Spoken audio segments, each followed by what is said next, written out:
Assalamualaikum. Hari ini saya mau memasak tumis ikan teri basah atau tumis bilis.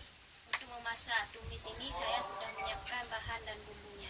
Untuk bahannya terdiri dari ikan bilis yang sudah kita bersihkan, daun kunyit, daun kari, belimbing ulu. Minyak untuk menumis, minyak goreng. Dan untuk bumbu halusnya terdiri dari bawang merah, bawang putih, asam sunti, cabai rawit, jahe, kunyit, dan garam. Sekarang mari kita memasak tumis ikan teri basah atau tumis bilis.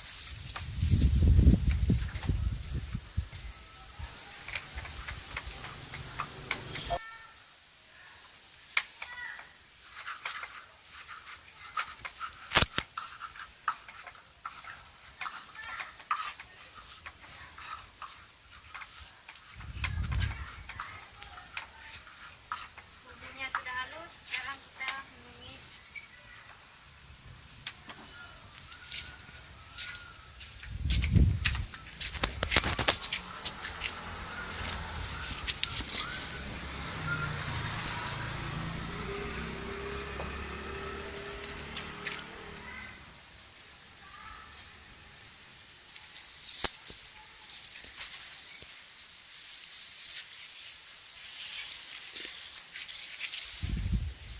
Minyak.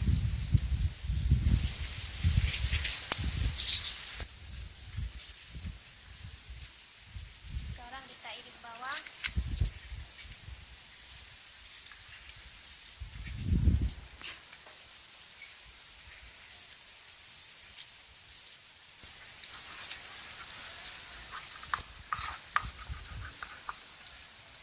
Setelah bawangnya layu,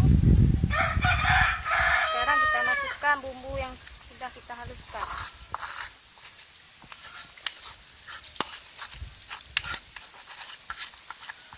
Aduk.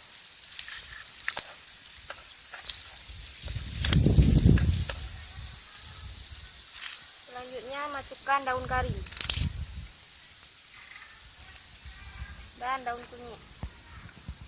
Aduk lagi. Selanjutnya kita masukkan ikan bilis yang sudah kita bersihkan.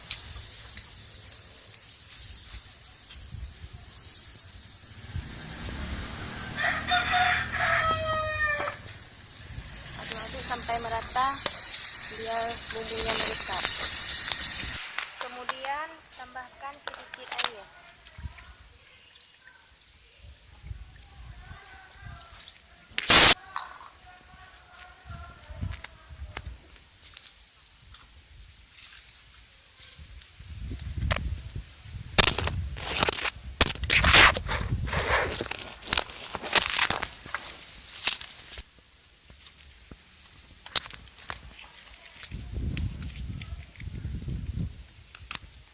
Selanjutnya belimbing ulu kita belah dua.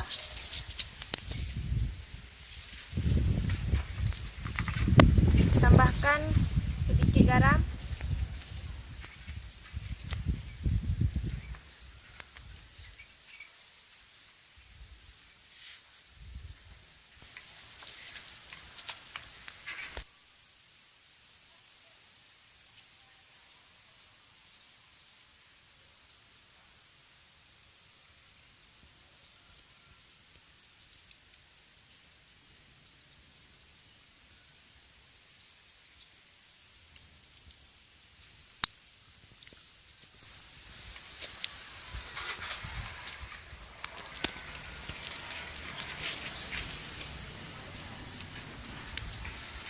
Baiklah, tumis ikan teri basah atau tumis bilis sudah masak. Sekarang siap kita nikmati.